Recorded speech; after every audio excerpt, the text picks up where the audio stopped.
Diomaye. Merci beaucoup. Merci la régie.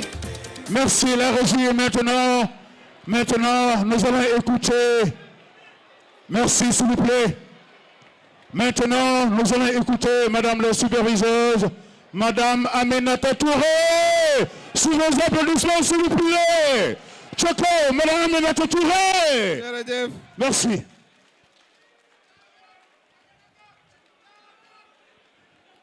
Monsieur le Président de la République du Sénégal, Bassirou Diomaye Diakhar Faye, saga ñaa ngi nii. Monsieur le Président, ñu ngi naan la bismillah, anglais yi naan ko welcome, welcome among your people here. Monsieur le Président,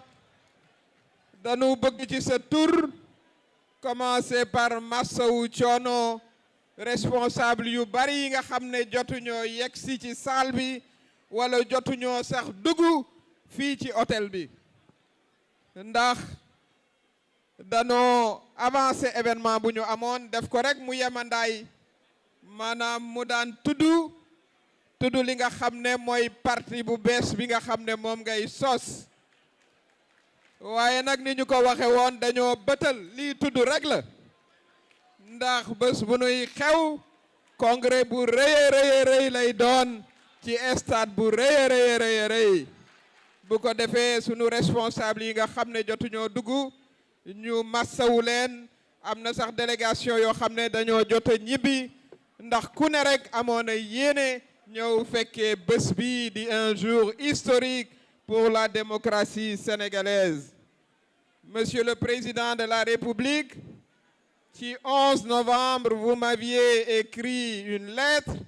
me demandant de restructurer votre coalition, la coalition Diomaye Président. Vous m'aviez donné des instructions très claires, des recommandations très claires, en me demandant de l'ouvrir à tous les Sénégalais et Sénégalaises, tous les acteurs politiques, non politiques, société civile, qui seraient intéressés à travailler avec vous pour la défense de la République et l'approfondissement de notre démocratie. Monsieur le Président de la République, ñi nga ko waxe woon noonu la ñu ko doxalee alhamdulillahi rabbil alamina mat na juróom-ñeenti weer kuy soxna rek xam nga juróom-ñeenti weer lu mu wundu ba tey ñu am ci gone goo xam ne moom la ñu war a tudd muy sunu parti bu bees bi. Monsieur le Président de la République, nga may ma féliciter les leaders de la coalition Diomaye Président yi nga xam ne ñi pendant 9 mois la ànd ak ñoom ci liggéey wi ñu tollu ci 571 organisations maanaam partis et mouvements politiques ñoom ñëpp a ngi fi toog di wax aussi Monsieur le Président de la République nga jot leen a dalal ne sa maire yaa ngi nii aussi toog ñoom ñëpp biñ leen di xayma ce matin ils étaient 346 maires machallah tubarkal venant de l'ensemble du territoire bëggoon lañ leen jox kàddu yéen ñëpp waaye gis ngeen ni mu demee mu tàng moo tax vraiment président xam naa ne dina leen jagleel yéen it ay kàddu. Monsieur le Président kon foofu la ñu toll woon ma wax la nag aussi ci lii nga xam ne moom nga dëgmal muy un parti 437 organisations, partis et mouvements ont décidé de fusionner avec vous pour créer le nouveau parti.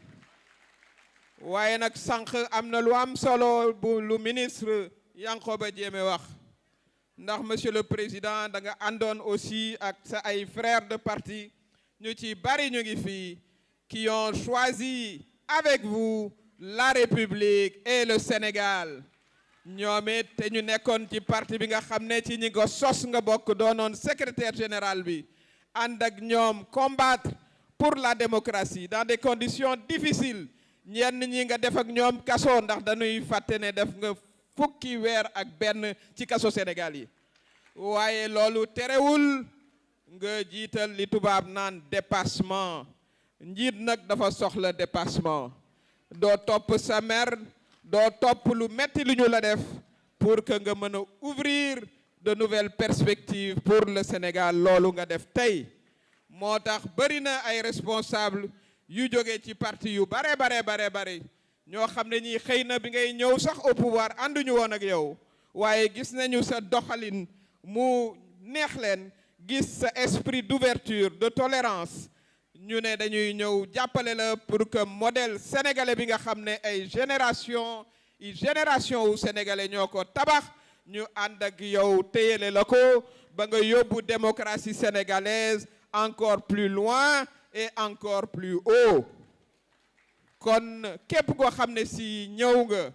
muy ni ma ko waxee say responsable parti les jeunes ñu bari lool ci parti bi nga xam ne yaa ca newoon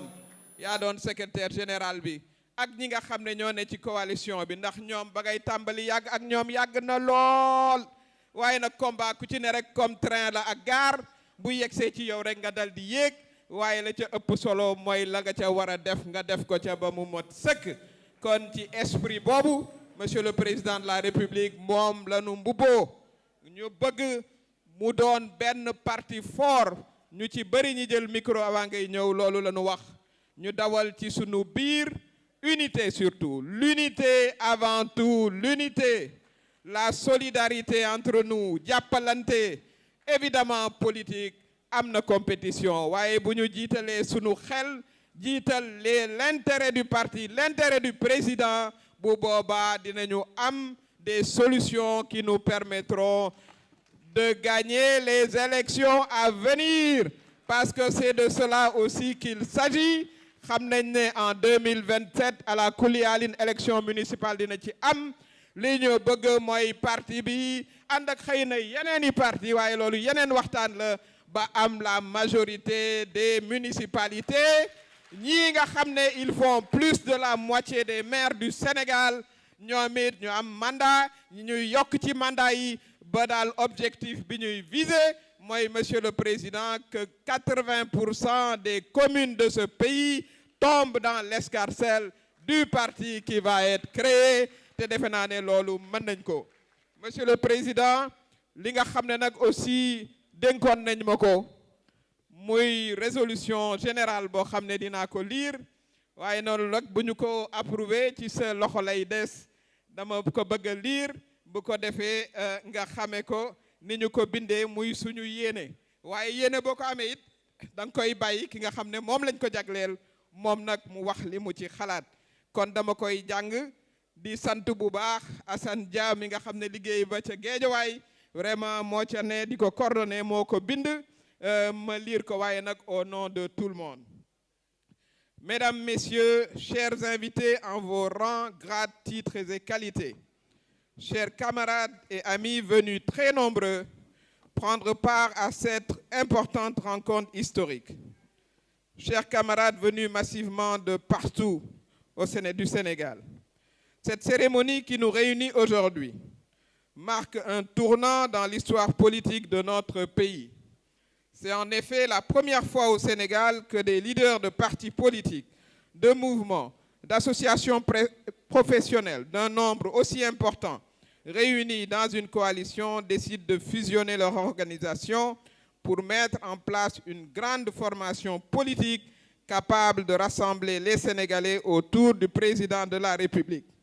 Cet élan d'engagement et de générosité consacre la prise de conscience de toute une génération qui ne cherche que le renforcement de nos institutions républicaines et le développement de notre pays. Mesdames, Messieurs, voici donc la résolution générale de notre Assemblée générale constitutive. L'Assemblée générale constitutive, considérant les nombreux efforts fournis par tous les démocrates de notre pays en vue de consolider la démocratie au Sénégal, considérant la nécessité de renforcer nos acquis démocratiques dans un contexte de montée des appels à la défiance et à la déviance dans la sous-région ouest-africaine, saluant l'engagement indéfectible de tous les membres de la coalition Diomaye Président,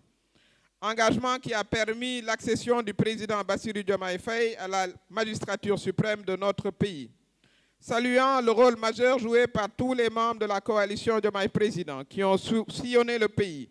en vue d'élargir la base de soutien du président Bassirou Diomaye Faye. Considérant l'attachement et la considération et l'estime que tous les membres de la coalition Diomaye Président ont pour leur leader historique, le président Bassirou Diomaye Faye, appréciant positivement la décision prise par 437 leaders membres de la coalition Diomaye Président de fusionner leur organisation et de contribuer par cet acte à la mise sur pied de ce parti politique, considérant les valeurs cardinales du président Bassirou Diomaye Faye, ses remarquables qualités humaines, saluant les programmes et projets du président de la République, appréciant très positivement ses récents succès diplomatiques à la CEDEAO et à travers le monde, considérant les nombreux efforts du président Bassirou Diomaye Faye en faveur de la coalition et de tous les alliés, récents, anciens, efforts qui suscitent et entretiennent l'espoir et la confiance de tous. Décidons, à l'unanimité et par acclamation, de porter le président Bassirou Diomaye Faye à la tête du parti qui va être créé ce jour 25 juillet 2026. Monsieur le Président, voilà la motion qui a été faite, la résolution générale que nous laissons à votre appréciation. Je vous remercie.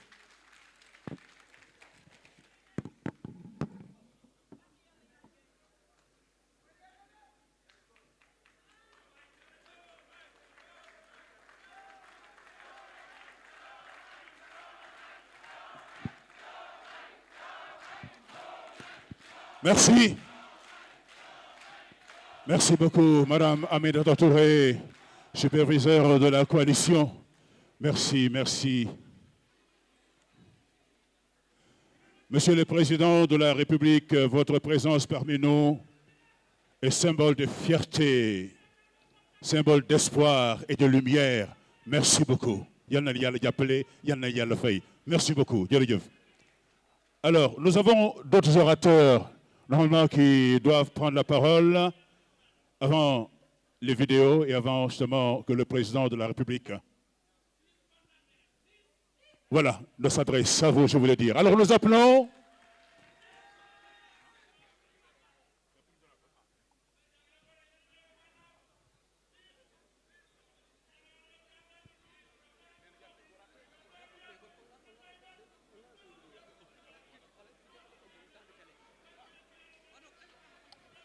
voilà, merci, merci beaucoup, merci donc. Nous allons vous présenter dans un petit moment deux petites vidéos très parlantes. Et sur ce également, je voudrais être invité